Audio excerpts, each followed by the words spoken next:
All right, before we turn the page to West Virginia, I'm going to give you all an update on James Mitchell.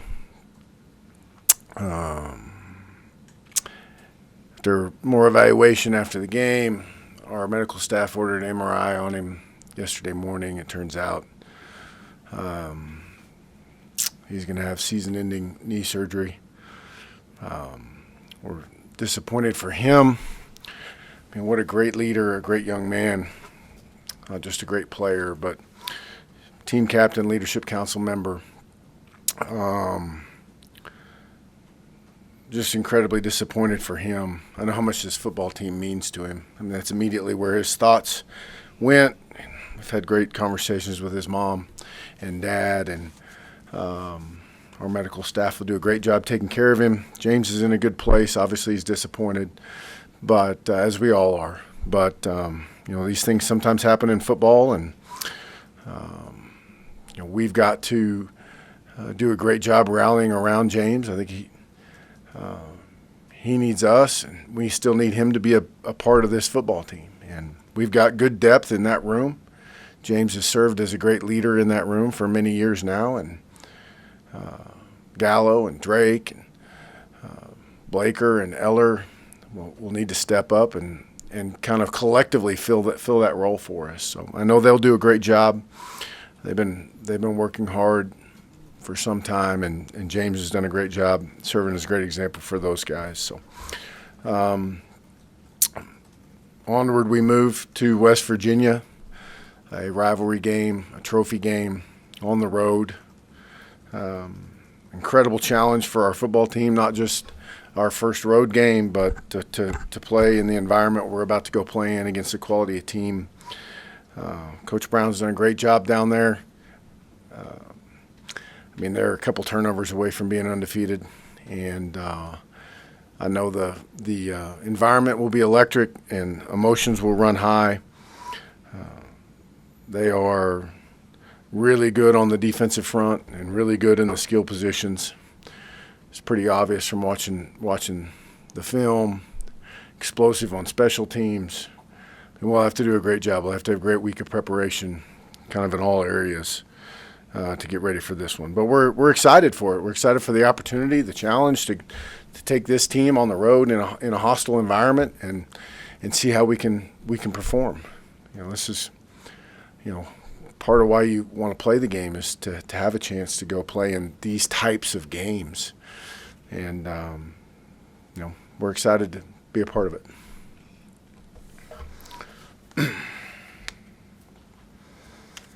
Justin, I know James had an NFL decision and came back last year. Do you feel especially bad for a guy like that has put so much in the program and had quite a bit on the line this year as well?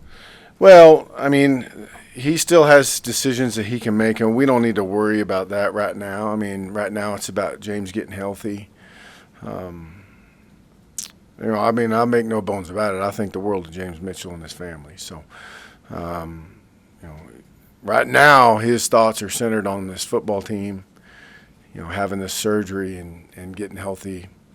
And then when we get down the road, we'll talk about all of those things. So certainly there are a lot of reasons to be disappointed for James, a lot. But I think just listening to him talk and listening to his dad talk, the number one reason is just this football team. So we'll get him fixed, get him healthy, keep him around this team, keep him involved, and have several discussions down the road about what all this means. With an injured player, are they allowed to, do you normally have them travel with James being a captain and things like that? Does it, case-by-case basis, like you said, keep him around program? Do you want him then, if he's healthy enough to travel, be on those road trips and be kind of a part of that? I don't know what you normally do. Yeah, well, we'll evaluate it. The biggest thing is James's safety. Like the sidelines is not exactly a place for somebody that can't get out of the way and all that sort of stuff. So James is a special case, obviously. And when he's through surgery and a little more mobile and that sort of stuff, I've already talked to him. I talked to him this morning for about 30 minutes, and that was one of the things that we discussed. And when he's able to move around a little bit better, then we want him back out there. Any update on Feunte Jenkins, and then how did you think Tate Daly played in his absence? I anticipate, of course, again, I'm certainly not a medical person. You asked me after the game about James, and all indications were that everything was fine, and obviously I was wrong. But the indications I'm getting on Feunte is that he'll be back full go this week, ready to go. Tate did a good job when he was in there. I like that, between Feunte and Tay and Jalen Stroman continuing to develop in there. There's three guys that I think have a chance to really help this team. James had a pretty special, unique skill set. Are there things you have to tail back with guys like Nick and Drake, or what do you feel like they can bring to the table behind him? Well, I feel good about both of those guys. Obviously, they're veteran players. It's one of the few places where we have veterans backing up veterans. James is a unique person. There's no replacing it. It'll have to be it'll have to be a group effort, certainly. And some of those things ebb and flow week to week based on defensive schemes and matchups. But there's no replacing a guy like James, but I think collectively those guys have a chance to fill those shoes. You guys played a lot of young guys. You talked about it post game. I'm curious about Dean and Keyshawn at linebacker. They got a pretty good amount of snaps. What did you like from them in their time that they played? Well, they played well, and we got them in there early in the game, which I thought was great. It was great to get Allen and Dax a little rest and let those two guys. They've earned that playing time, and through their practice, through great fall camps, understanding of what we're trying to get accomplished. And I didn't see much drop-off when they went in there. They performed at a high level. Was happy for those guys, excited for them, and we'll need them as the season continues. In terms of West Virginia's offense, what have you seen from their veteran quarterback? He's been in a lot of games. And what do you think their strengths are offensively right now? Yeah, I mean, he's a kid that can really throw the football. He's kind of from a football family. His brother came out of Lubbock years ago, back when I was at TCU. You can just tell he has a really good understanding of what they're trying to get accomplished. And, they've got guys on the outside that can go make plays. A good screen team. He gets the ball out of his hands, and they've made plenty of plays in the passing game. So a dangerous, dynamic group that can put points on the board in a hurry. What about defensively? Defensively, to me, the defensive line stands out. I mean, these are particularly 55 and 90, very disruptive, moving every play. They're in the backfield, it seems like all the time. And, it starts with that and, bleeds through to the kind of a unique scheme, and bleeds through to the rest of their secondary and their linebacker core. But those guys up front, in my opinion, kind of make the whole thing go. All right, let's go to Hank on Zoom. Hey, Justin, I have kind of a league question. The ACC has struggled in non-conference Power 5 games so far. How much responsibility, and obviously object one is to win the game, but how much responsibility do you feel, if you do, to kind of represent the league when you play a marquee game like this? Well, we always understand that we are representing our league, and we want the other members of the league to do well. Obviously, when they're not playing us, but it's something we're all conscious of. It's not something that we drive home endlessly with our team. I think I personally like the playing teams from other conferences. I hope that. I hope we don't get to a day where we just play conference games. I think that's a unique appeal to playing teams either from across the country or, in this case, in our region that are in a different league. I think that's fun for the fans to see the different matchups. So I hope college football never gets away from it. But there's certainly a level of conference pride that goes with each trip on the road or at home when you're playing somebody from another Power 5 conference. And when you play a team in an atmosphere like you will have at West Virginia, does playing in the same kind of atmosphere at Lane Stadium benefit you guys? Well, I mean, I think it's a reference point for flipping it in your mind, like what it's going to be like. The key is, you should relish the opportunity to play in a game that's going to be celebrated. You also have to understand you've got to keep your focus. And what happens to teams or individuals is they get in the arena and emotions are amplified, whether you're on the road or at home, and they can either be amplified from a positive standpoint or amplified from a negative standpoint. And the key is to just be where your feet are and play the next play. And certainly you can use those things to fuel you, but you have to stay focused on the next task, which is the next play. And sometimes you see people get carried away with their emotions, either too high or too low, and lose their focus on what they're trying to do. And all of the things that go on outside, in the stands and all that sort of stuff, just amplify those feelings that we all have when we're on the field. And the key is to use them to fuel you, but not use them or not let them distract you. Thank you. David Teal. Justin, have any of your coaching colleagues or even your athletic director given you a hint of what that atmosphere at Mountaineer Field might be like Saturday at noon?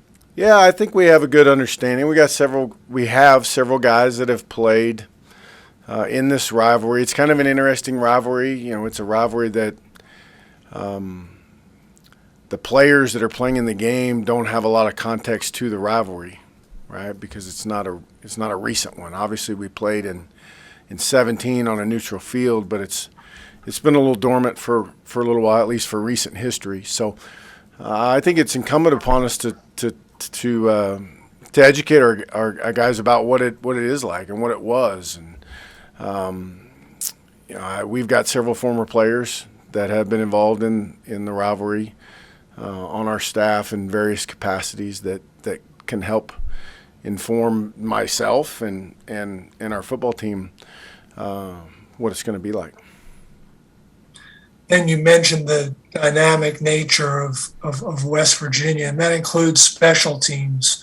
What were they able to do, particularly on what was a 98-yard kickoff return, granted against an FCS? Well, they looked pretty good against Maryland too, returning kicks. The guy they've got back there is pretty special, pretty dynamic. He hits it about 8 million miles an hour and makes guys miss, and really attacks the coverage team with reckless abandonment. He's hitting that sucker downhill. So we'll have to do a great job. You give talented skill players like that just a little bit of crease, and next thing you know, it's a huge momentum swinging play. So it'll be a huge area of focus for us, but it's been an area of focus for us for some time. It's not something that we're just now going to decide to spend time on. We've got a lot of sweat equity invested in our coverage units over the years and months leading to this opportunity. And then just one more quick one on Tech West Virginia. Are you aware of any of the history of that rivalry? Specifically, I'm wondering if you know about the 99 game in Morgantown that preserved Tech's undefeated season. The field goal and Mike Vick running down the sidelines. Yeah, I've seen that play a few times. I've talked to it seems like I've talked to a lot of people that were there. I'm not sure they were all actually there or if they just claimed that they were there. But that's a moment that that lives in Virginia Tech lore that was I guess not just dramatic but also meaningful. And I've actually enjoyed listening to the stories of people that were actually there, that made the trip, that enjoy kind of reliving those moments. Trust me, I was there too. Darren McFarland. Hey, Justin, given what you said about the dynamic athletes they have, I would imagine tackling in space would be paramount this week. How do you feel about your team tackling thus far, and maybe how it compares to last year's team? Well, I would say it's dramatically improved from a year ago. I felt like by the end of the year we were in a little better shape last year, but that's a byproduct of a lot of things. It's a byproduct of technique. It's a byproduct of effort. And maybe the number one thing it's a byproduct of is being in the right position. It's very difficult to get skill players. Tackling and blocking in the open field, let me backtrack, are two of the most difficult things to do in football. And there's more of it in today's game than there's ever been. It used to be essentially the game was played in a phone booth, and now it's played in a parking lot. So there's more blocking and tackling in open field, which is the most difficult thing to do. And I think a byproduct of being good at tackling in the open field, or tackling really good skill players, is being in the right position, eliminating some of that space the best that you can.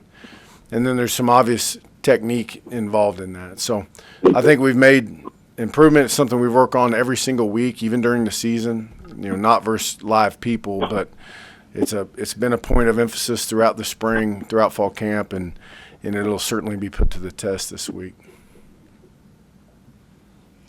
Anybody else for Coach Travis? Hey, Coach, I know you said Saturday after the game you wanted to watch the tape before kind of passing judgment on Braxton. After doing that, what did you see? Did you feel like there were some opportunities that he had? Well, I mean, when I look back on it, he made a bunch of plays, a whole bunch of plays back there running around. I think it's incumbent on us as coaches to continue to craft and mold things to give him an opportunity to go make plays. I think as he continues to feel comfortable with when to turn the ball loose, cut it loose, hopefully we become more efficient. And so he is doing what we're asking him to do in terms of taking care of the football, valuing the football, handling the operation, and he is making some plays. But I think there's a balance for all of us in terms of what we're asking him to do, how we're asking him to do it, and his comfort level with being able to kind of cut it loose and go play freely while still being a responsible steward of the football, which is always the difficult balance in that position. I mean, it's really difficult. It's really difficult to do because there are plays out there, but some of it is vision, and some of it is anticipation, some of it is confidence, some of it is trust, and all of those things kind of play together to really cutting it loose. But I can tell by watching him compete that he's in it, and he's tough and he's hard-nosed. He's doing all the preparation work. I just think as coaches, we got to continue to kind of find that happy medium for him to help him be the efficient player that we know he can be on a consistent basis.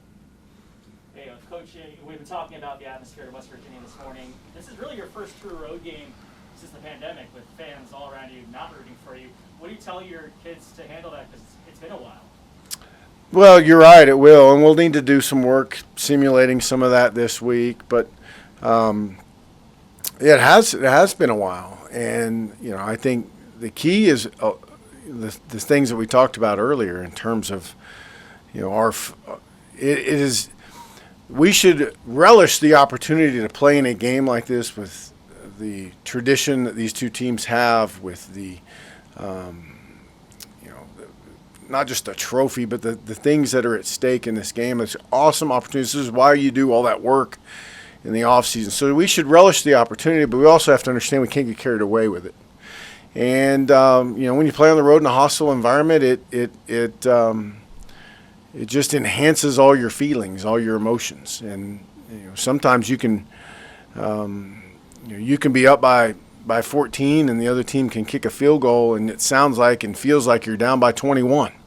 You just got to continue to stay in the moment and play the next play. And in an encouraging aspect of that is we are an older team. We should be able to handle all that. You know, we should be able to understand that part of it and kind of be where our feet are. I know some teams play Enter Sandman at random times to simulate your crowd. I never understood I don't that either, but because it's before the game, right? You don't have to play it during the game. But what do you guys do to simulate the road? Oh, we have the worst sounding like white noise that you've ever heard in your life. It's awful. Like you can't. From me to you, you can't hear me. We played in the indoor, but it sounds like. I mean, it's crowd noise, but it's very difficult to communicate. I mean, I would say almost impossible for you to hear me when that's on. That's so much better than music. It really forces you to focus on whatever we're doing, how we're communicating. That's been the best that I've found in terms of simulating that. But you can't do it all practice because you can't line anybody up. You know, you can't line the scout team up because they can't hear you. So you got to, do it some and. You just do it at random times? Like No, not random times, scripted times. Like, hey, these periods we need crowd noise. These periods we've got to be able to teach something. Like you're gonna have to be able to communicate on the field. So we'll shut it off then. And like we play music during practice, but it's not up very loud. Like it's up during stretch, and then we just turn it down. It's just kind of background music. But specifically for crowd, we have this kind of general crowd noise that's very, it's very difficult to hear. All right. Thank you, Coach. You bet.